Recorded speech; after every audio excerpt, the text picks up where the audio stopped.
Your article They mentioned wanted that the IMF had requested for some structural changes as well in Pakistan. yeah, so increase to change the fiscal, so that's why Mostly of increase in energy. taxation. Okay. Increase in taxation was Hmm. one of those structural changes, Hmm. that tax base needs to go up so that the revenue goes up. Got it. That was, if you ask in very simple terms, that was the structural changes. When I said, it implied that. And for China, it remains important. So Right. you have these support systems which are coming, and the Islamic world, Saudi Arabia, UAE, they had a role to play in getting Pakistan out of the recent crisis, for sure, because some amount of rollovers happened from there, money came from there, which stabilized their reserves. The foreign reserves had gone down very low for Pakistan, so that stabilized. That's why you see some reflection somewhere, but how sustainable is that?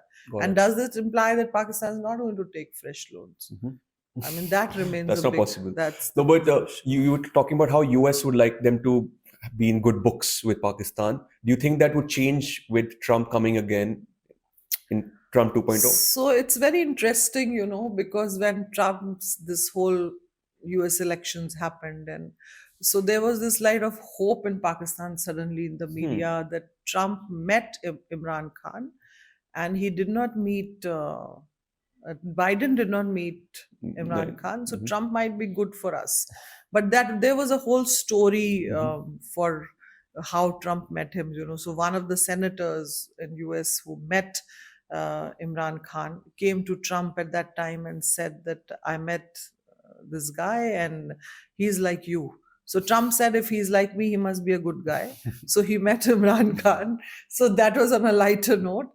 So there was some hope which They came in, are that they are maybe Imran Khan will benefit with Trump coming in. But I don't think that's going to be the situation, because if you see the major curtailing of all the defense assistance happened during Trump's time. So he took a very tough position at that time, because he could see that nothing is coming from there. He made his famous tweet, which came on 1st of January, was also about the fact that we have done enough for them. So I don't see a major change in the US position with Trump. Some changes might happen. So currently, the relationship where we see is that the US is kind of, the relationship is there, but US assistance we see coming in the non-military sectors. So, which is energy, climate, other things. It's not a counter-terror, for that matter, narcotics, but not on the security domain. Not at the moment. Pakistan has multiple times talked about it and said that they would like to revive the security assistance and they would want the equipment, but it hasn't happened. And then second crucial partner is China for Pakistan, which the support has started, I would say, from 60s. And I take the marker of the big, that relationship, the beginning from the Shakscam Valley Agreement, which was signed in 63. That has been pretty sustained, and we have now seen the expansion in the domain of that relationship. So which the relationship which started as primarily as a security assistance, now went into the economic domain. CPEC came into being, and very importantly, now what we see is on the diplomatic front, where China has taken Kashmir to the UN Security Council. It wants to project it and take it on the multilateral forums. So we have seen the diplomatic. We have also seen how China has used its veto when we and United States, we have tried to block the Pakistan-based terrorists and put them in the blacklist. So China has been a tough guy there, supporting Pakistan. So that part in the last 10 years has become more prominent in this relationship, the diplomatic assistance from that, along with what's going on.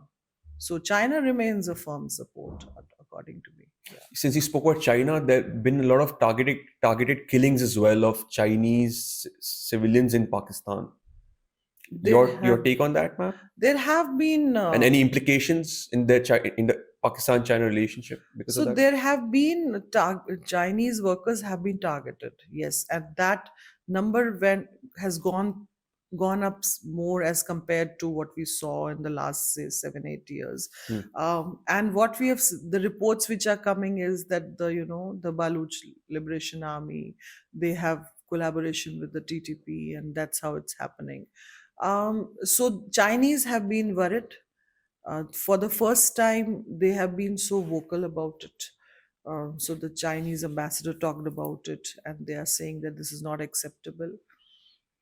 They have also proposed that they would like to have their people on the ground taking up the role of guarding the Chinese workers there. But I think Pakistan is definitely not, it's not in favor of that. We have not heard anything beyond that. There is a security force which guards CPEC projects, which is there. But the Chinese have, I think we read some reports where they have requested to have their own people on the ground doing that.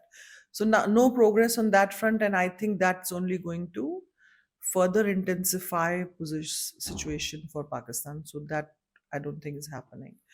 The other angle, what we have seen, which is a very recently what happened, which was very interesting, is that Pakistan is seeking China's support that they should talk to the Taliban to control TTP, the Afghan Taliban.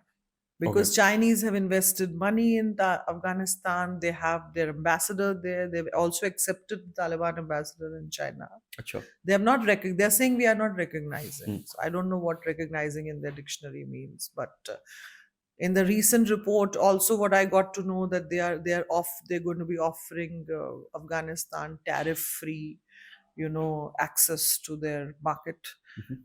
So Pakistan in November, what we heard that there were these talks between China and Pakistan that why don't you talk to Taliban, and the delegation, 6-member delegation from China did go to Kandahar to put this across.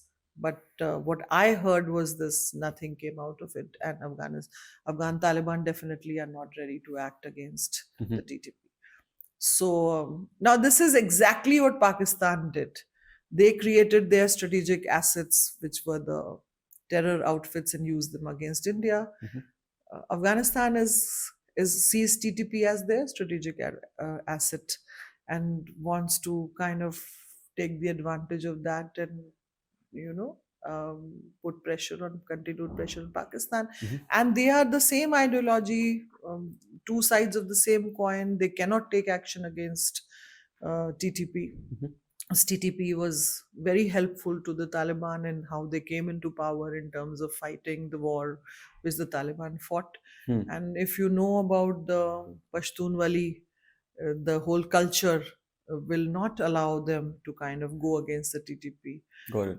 So that I don't see right now Taliban having any intent of controlling the TTP in any form. And this will remain a sour point, I think, for some time. Got it. I mean, there are no easy answers to that. But what your question was that what are the implications? So the implications, I think, are right now. So, when the statement came from China that this is not acceptable, there was a lot of hula bala here that this relationship is ruined. So I think the implication will be in the form of slowing down of the CPEC projects. There are a lot of problems there, I've heard. With CPEC, yeah. So maybe the projects will slow down, maybe other things. But the deeper implication in terms of what happens to this alliance, which is targeted against India, will that change? The nature of that alliance, will that change? I don't think. What you just watched was just the tip of the iceberg. If you're as curious as us on subjects that govern the world and our lives, you're at the right place. Do consider subscribing, because the next conversation might just change how you see the world. Until then, keep reimagining yourself and know that the power of change lies within you. Jai Hind.